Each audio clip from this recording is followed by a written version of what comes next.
for having me. My name is Lois Nakibuka, as I've been introduced, and I am a teacher of English, language, and literature. I'm also a counseling psychologist, but right now the focus, of course, is on language. How do I become up to this? Back in the day, I'll just share my screen. Back in the day when I was teaching at Rainbow International School, British Council approached me in need of an examiner for the IELTs test, and excitedly I accepted.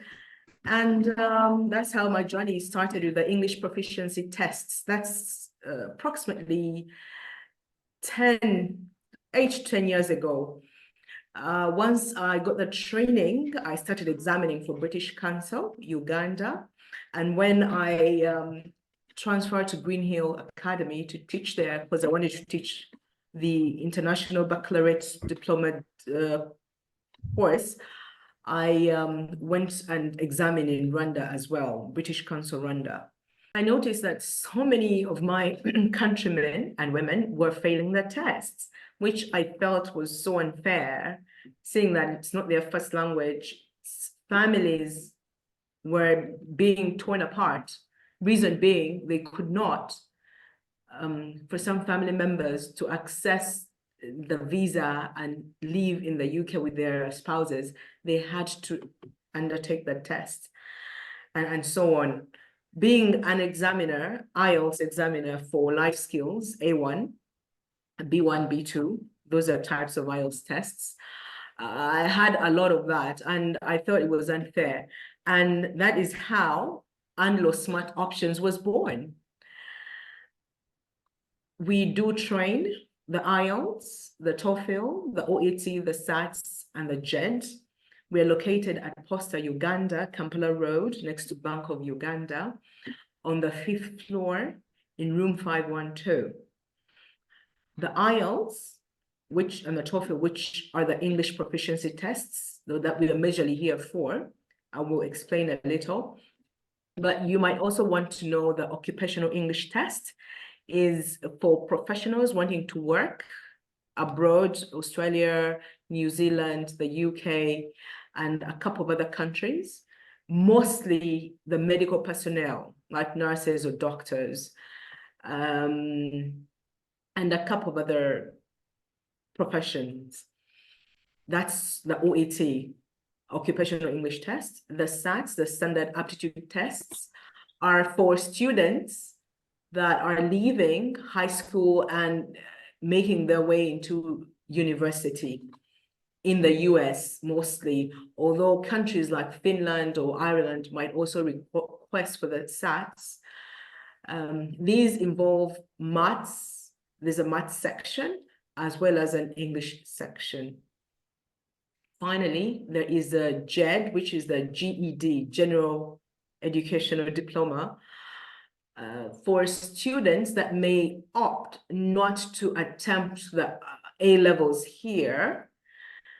The JED would be suitable for them as it would give them a qualification for A-levels. It's an American program, or you could say equivalent of A-levels. For those who want to get a high school diploma, then they can proceed into universities here as well as abroad in different countries. Not every university, though, will accept the GED. Reason being, the subjects there are mostly basic English, science, maths, and social studies for the US. And for if you want to be a nurse or doctor or any other, medically based course, you need to have studied physics and biology, and this is not so much taught in the GED. But that's for your general information. At this point, I will carry on if there are no questions. The IELTS or the TOEFL, what should it be? These are called English proficiency tests simply because they prove your level of English. You do not fail the test. What I mean by this is you are being assessed on a score. So, you know, for instance, IELTS is from a 0 to 1, 1.1, 0, 1, 1, 0, then you get a 1.52, 2.5, 3, 3.5 until you arrive at a band 9, being the highest score. So if you're speaking or reading or writing is at a band 5, then that's the award you get. You haven't failed, but that's where you are at. The TOEFL is the same, similar, except the scoring differs, and you'll be scored accordingly from 0 to 30, as we will discover later. So there is no failing the IELTS or the TOEFL. It's only your school, university, or job, workplace, which will decide that, oh, for you to access this course, you will need to have scored 6.5 in the IELTS academic. Or for the TOEFL, you need a 20 out of 30 for each component. So that's how it works. Now, what are they? First of all, you might want to think, why do you need the English proficiency test? Is it to study or to work?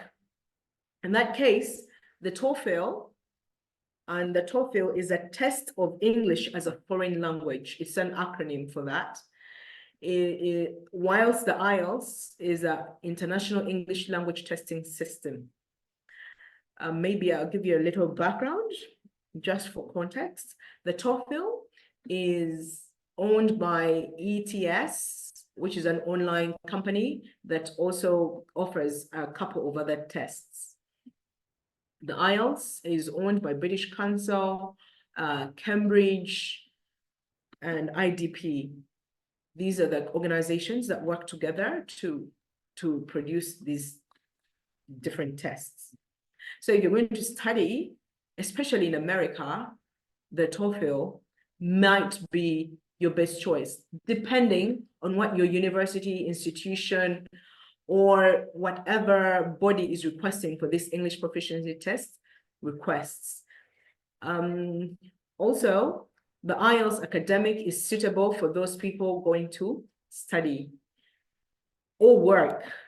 If you're going to work as a nurse, a doctor, social scientists, for some engineers, you know, depending on the workplace, they might ask you to attempt the IELTS academic. Certainly for nurses and any medical professional intending to work in their field, you will be subjected to the IELTS academic, whether in the USA or the UK or even Australia. If you're intending to work or migrate, work in the UK, you know, general work as a healthcare assistant, a driver, or whichever job you secure, you will be required to attempt the IELTS General. And for those intending to migrate to Canada, Australia, New Zealand, IELTS General is the one that is usually requested for. Please keep in mind that there are bottom marks that they will ask for. For you to secure a visa at the UK visa handling station, you need to have a minimum of, for the IELTS General, a minimum of 4.5. Yeah, 4.5, in some cases 5. Also, your workplace might request for a certain band, and they might just say we need 4.5 in all the components. The same goes for IELTS academic. Your institution of choice or scholarship awarding body might request for specific components scores, and then an overall band or score. So that's something you want to think about. What's the difference is what we're looking at now. For IELTS, academic is paper-based as well as computer-based, and these are available in Uganda. The IELTS will be done at the British Council. So British Council will decide for you, well, what happens is if you're attempting the paper-based test, you register with the British Council, they give you the, book the available dates. Then they'll say to you, or you will be sitting the tests at Akons International School or Mat Abacus, or sometimes Kabira Country Club. These are their venues. The computer-based test is usually attempted at Mat Abacus, which is on 2nd Street, industrial area. It is under 3 hours, as we will discover, and the highest band would be a 9. Depending on what method you use, if it's paper-based, you want to wait 14 working days, or, between 12 to 14. If it is paper-based, it might be, if it's computer-based, you attempted the test on computer, it is between 3 to 5 days, you will receive your results. For the marking, you will have a human assessor, especially for speaking. Speaking will be done only by, by human beings. You will have an examiner just like myself at a designated venue, of course. It could be a live session, or it could also be, you could have an examiner speaking to you via video, but still in a British Council designated center. So that one, you want to know that. The machine marking, it would do the listening and the reading. As we can see, it's an extremely popular test from the number of organizations that request and accept it. The TOEFL, which is the internet-based tests, that is IBT, is in Uganda right now, we only have the computer-based test as well as the online one. Online is, you can do it at your home, rather they say it is a home-based test. But from my experience, we recommend that you contact the test center, and we do have the test center contact person, Mabel, who will set up the technicalities for you so that, there are no hiccups. And should you have any technical problems, she'll be able to support you, which may not be the case if you're at home and the internet disappears or you're not able to access your tests. That's right. Otherwise, the normal TOEFL is booked online, the TOEFL website. You go to a center. The center is at MUBS, Makerere University Business School, Extended, Paradi Road. That's in Bugolobi. That's where the center is. When your test day dawns, you turn up at the time that's been allotted to you. You attempt the tests on computer. That's right. So the test is that a number of hours, and the highest score is 120. The results based on what you have done, if it's a home-based test, the results may come back in 4 to 5 days. If it's computer, you need to wait 10 to 13 days. Yeah, it's equally, and it's an equally popular test. And so you are spoiled for choice, really. Perhaps at the end, you can make a decision based on what we will have discovered.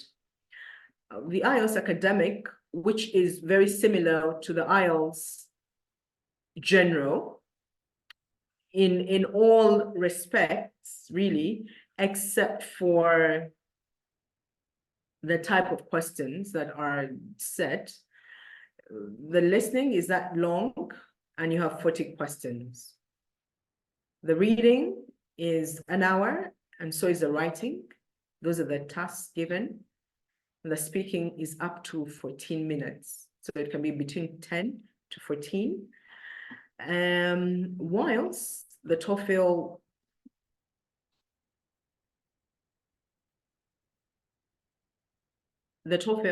is, 36 minutes for the listening, the reading 35 minutes, the writing is 29, and the speaking is 16 minutes. Do not be deceived by the number of questions. And you might be thinking, oh, I might want to do that one because, well, due to the fact that the questions are fewer, but you might want to hold on and get full information before you make that decision. This might be of interest to you. These are the kind of bands and scores that you might need depending, on what your purpose is for attempting this IELTS question, the English proficiency. These are the average. Obviously, various institutions might vary in their requirements, but on average, you want to keep that in mind. And if you're applying for anything, you want to ask them, what is the average I should be getting? The lowest band is a 0, while the highest is a band 9. Yeah.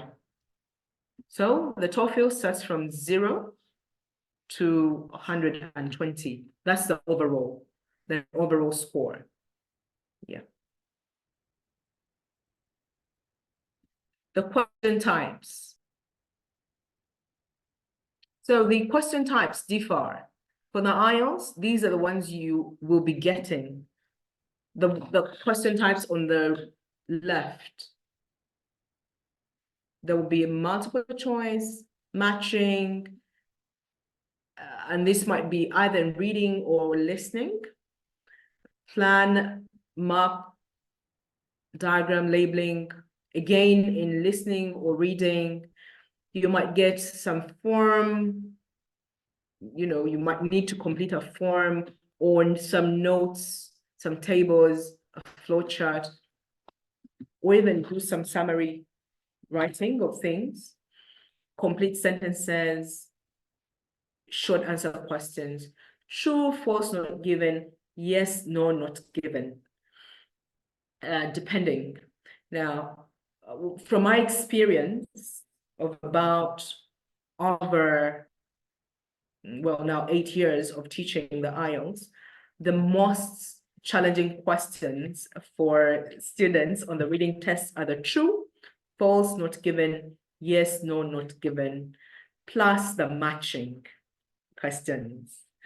Those, a significant number of students report that they're challenged with these. But that doesn't mean that's going to be your situation. Yours might be different, but just a heads up, you might want to know that. Then on the TOEFL, you respond. There will be 4 choices, multiple choice questions, and you select the ones that you think is the best choice. Now, let's look at the tests. And I think that's why the whole point was, how do we ace these tests? A significant number of our students fail when we test them, especially first time, fail not because they don't know, but they do not follow instructions. Yeah. The instructions are very strict on both tests, IELTS or TOEFL. If you're asked to write one word, that is it. No more than one word. If you do anything else, you are losing marks there. Before I move on to acing the tests, you must be familiar, have intimate knowledge of the tests, their structures, how they're organized, what the tricky parts are, where do they appear. For instance, if it's listening in the IELTS, part 1, for instance, there will be a tricky part where they change information. Somebody says something, then they retract and change it. You want to be ready for that bit. The paraphrases, somebody says something, then they say it in another way. On what the speaker is talking about will be different from what is written on the paper. What I mean by this is the language will change. For instance, if on the paper you have a sack of potatoes, in the audio you hear a bag. So you need to be aware of all these language features that keep changing. That's what I mean by a very good knowledge of the tests. Follow the directions. Now, we have confirmed that it is super crucial, by the way. If you're following directions, instructions, you're probably halfway the test. Multitasking is a skill that everybody needs to develop. So much so. Why? In the IELTS, you're listening while responding to the questions at the same time. The audios play once, and the same thing happens in the TOEFL. Let's have a quick look at the TOEFL. The TOEFL is more demanding in this respect. Why? Because most of the questions are integrated. What I mean by this is you need to be able to read, listen, and then speak. And for another question, you need to read, listen, and then write in response. And all this is taking place at the same time. For the listening tasks, first you listen, and then you respond. You're not looking at the questions. You don't have prior knowledge of what the questions look like, which might be a bit different in the IELTS. You're looking at the questions, you get time to glance through them before you attempt them. So multitasking is extremely crucial. Note-taking is another very key skill in the skills that you need to develop. Whilst listening, you must be taking notes of what you think are the key points, especially in the TOEFL. You must be able to identify the main points, not only the main points, but also what are the key points and what evidence supports those key points. This is ongoing. As you're listening, you're making these notes, looking at the examples, and also so that whilst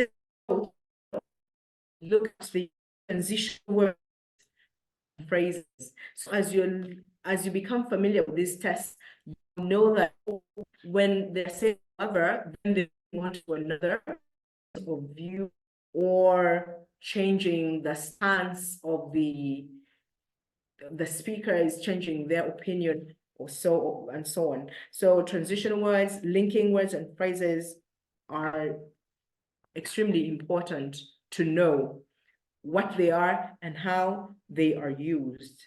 Okay, for instance, when a person is speaking, you want to know that, okay, there are very many reasons why birds fly at night.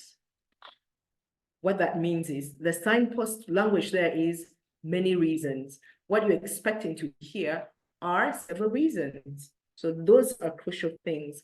As you're taking notes, they guide you. Having said that, for the TOEFL, the entire test, of course, requires note-taking. For IELTS, as you're listening and as you're speaking, there will be opportunity for you to write down as well. Are you able to identify the main points in whether you're doing IELTS or reading TOEFL? You must be able to do that.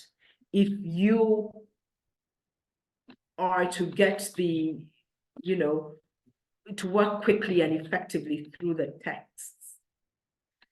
And of course, for you to, if you are to identify the main points, you can differentiate them from the supporting evidence for you to be able to know how to, how to respond to each question. So if you're reading, skimming, scanning, and being accurate with information should be some of the top skills you have. Because some of the reasons that challenge our students and numerous test takers is that time management. Before you know it, the time has elapsed. And for TOEFL, you may not, be able to go back to the sections that you have already left. So you want to find information accurately. So what we advise, something that you want to think about is the first and last sentence in the paragraph. Of course, after scanning, while scanning, you're finding information that has to do with proper names like Kampala, Lois Nakibuka, numbers such as statistics, 100%, 10 out of 50 people, these kind of numbers, reporting findings, research findings. So if you're able to highlight those or note those down, a huge chunk of the answers rotate around those kind of details. Obviously, without having said, context clues are extremely key in being able to use context clues, how the language has been used, synonyms, paraphrases are all part of this skill that you would need to develop. For the listening, as we said, for TOEFL, it's integrated. You may be asked to read, listen, and respond, or listen, then speak in response to what has been said.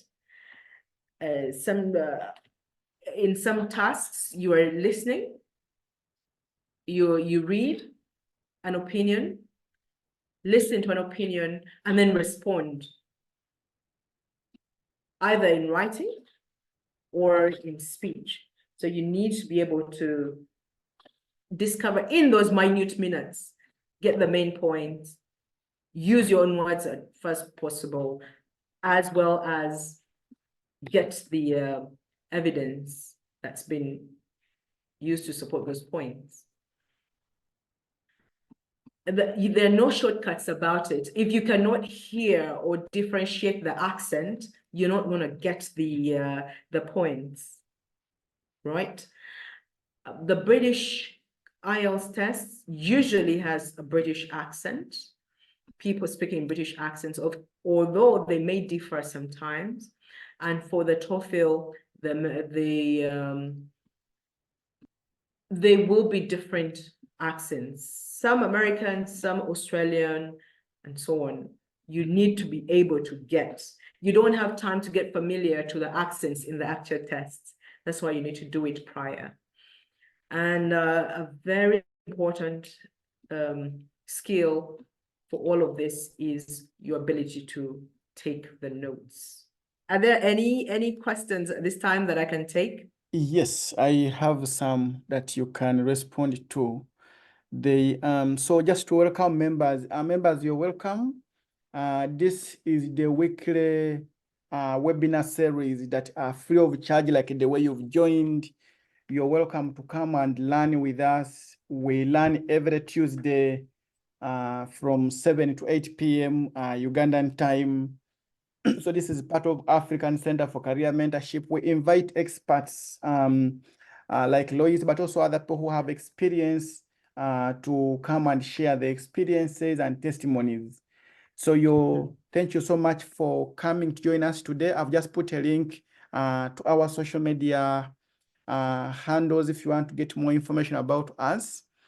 Lois, we did the annual evaluation, and the first request members gave us is when we normally upload this content on the YouTube, and they requested for for presenters' social media handles or how they can get to them. So I request that we begin by answering that one, either by you putting it in the chat, because people would like to contact you.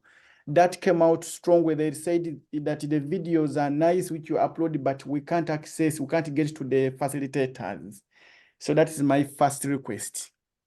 The second inquiry is from, yes?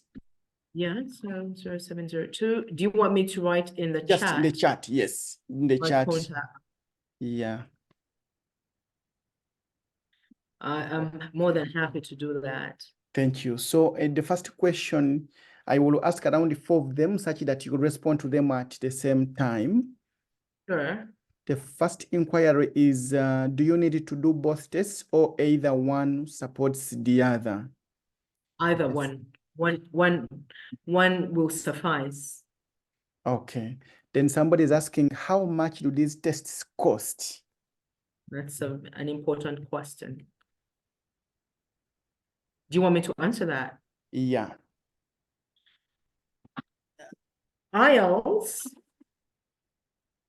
it is 1,170,000 if you're going to the rest of the world. That's Canada, USA, Australia, rest of the world apart from the UK. If you're headed to the UK, you pay 1,218,000 shillings. It's called UKVI, United Kingdom Visa Immigration. What that means is there's a component that says visa immigration that you pay for. It's a more secure test according to British Council. Because we are a British Council, we are under the partnership program. We are more than happy to register you free of charge. We'll register you, ensure that you have the correct booking, remind you on your test date that, you have a speaking, please turn up. Things happen and people have questions. And sometimes you call British Council, for whatever reason, you're not able to go through. We have a hotline, we can go through any moment. Okay, of course, reasonably within working hours. We have a person that's dedicated to our center to answer any questions, work out any issues with payment. You could pay some money and for some reason, there is no receipt or whatever, we are happy to help. So you don't even have to come to the center. If you send email, we will send you the requirements. You need, your passport, and we'll book for you the date that you choose. You then go ahead, pay at Stanbic Bank, which on the British Council account, and have your payments, and have your date ready. Yeah. Okay. That is IELTS. TOEFL is $265, which you pay using the Visa card. The Visa card if you're doing a home-based test, you use your Visa card, you pay that cash. $265 is for the actual tests. The other Visa handling fees are, charged to your account. Okay, so there is another question says, what does it mean if you get your results and it is a pass with merits? For pass with merits? Yeah. For which course? For which course? I don't know. They need to tell me which course it is. Okay. If Phoenix Hot 10, if you can rename yourself, I can give you a chance to. Oh no, let me just see if I can give him a chance to unmute. Yeah, if Phoenix, kindly unmute and ask that question. Good evening, everyone. Good evening to you. So my question was, I did the test and I had pass with merit. It was IELTs, but I don't really know what it means because there was no marks and you were talking about 0 to 9. So I don't know if it's good or. I am so sorry. The only assessment criteria I know for the Yes, official please. IELTS Yes, are the please. bands that I just showed you. Oh, okay. Anything outside that, I'm not sure what kind of IELTS that was. Oh, I'm sorry. If you did IELTS, there's IELTS, life skills. Sorry, we're focusing on academic and general. There are other types of IELTS. If you're joining your spouse or going to do something that's not work or study, you will be subjected to the IELTS life skills. Yeah, that one. The very basic one is A1. The next one is A2. There's B1, there's B2. These ones did B1. Yeah. So you either get a pass or fail. That's it. If you pass, then you qualify to go and work, rather join your person in the UK. Oh, okay. Thank you very much. Okay. Right. Yeah, for a moment, I got caught up in academic. Yeah. Okay, thank you very much. Okay. Sure. Somebody's asking that can you book any time, day, month, and after booking, what's the average time given to prepare?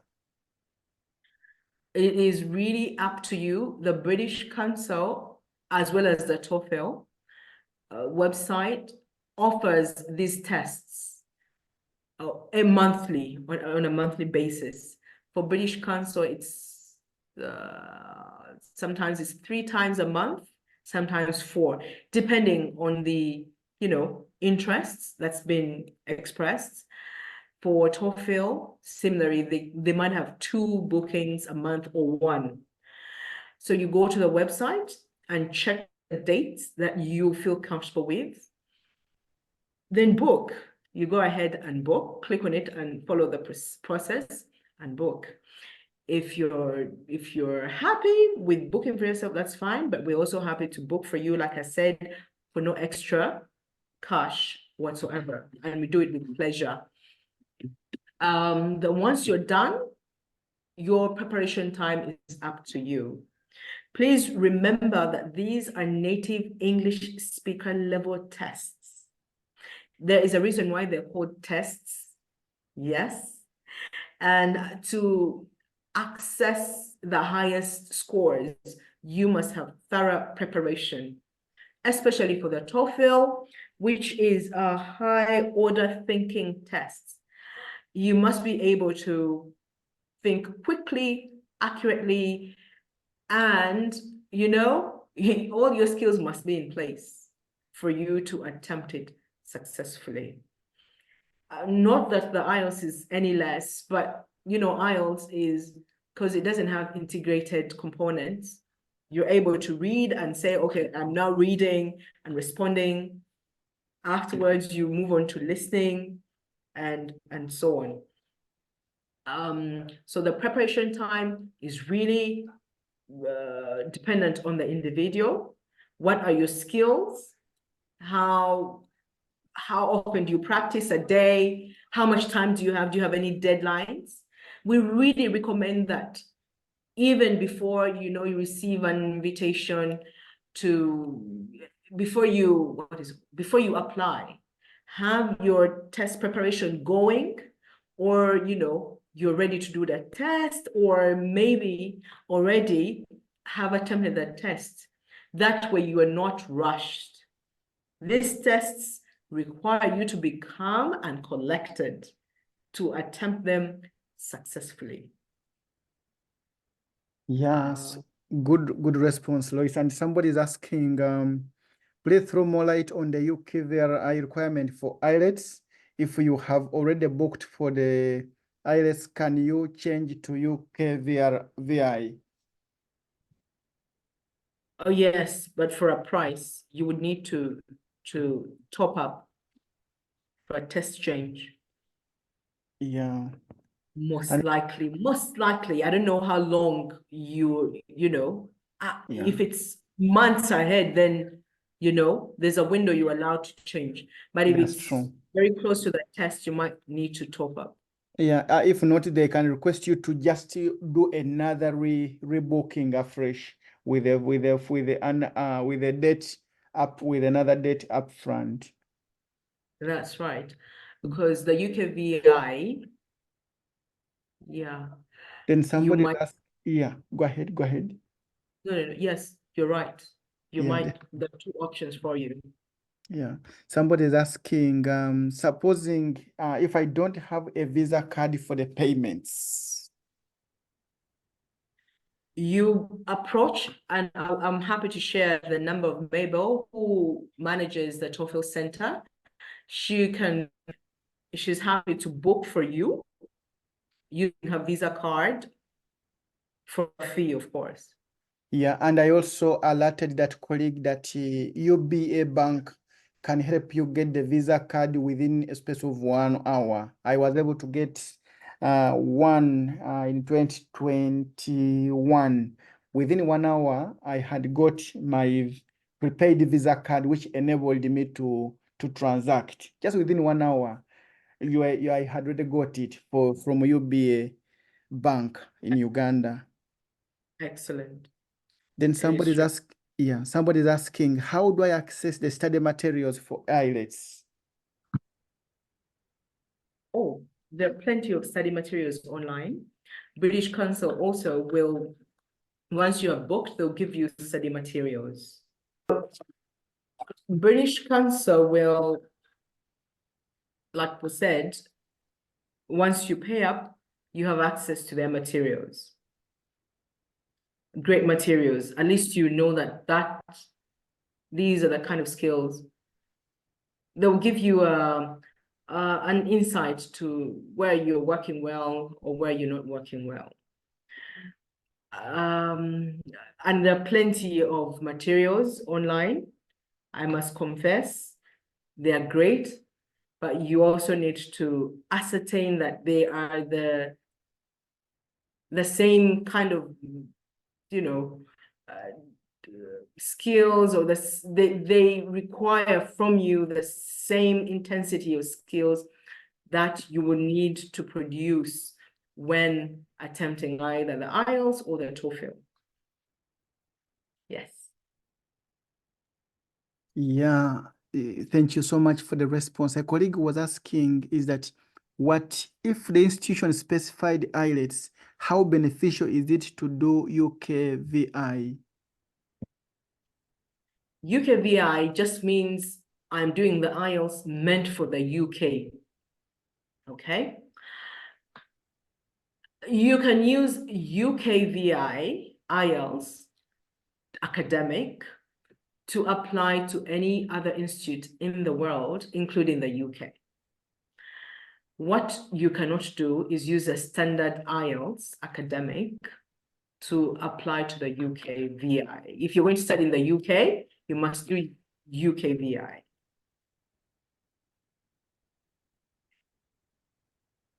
So it depends on where your institution is, really.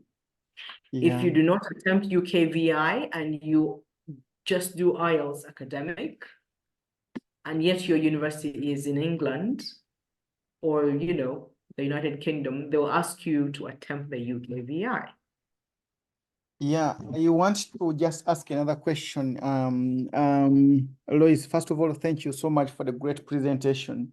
I have two questions to ask you.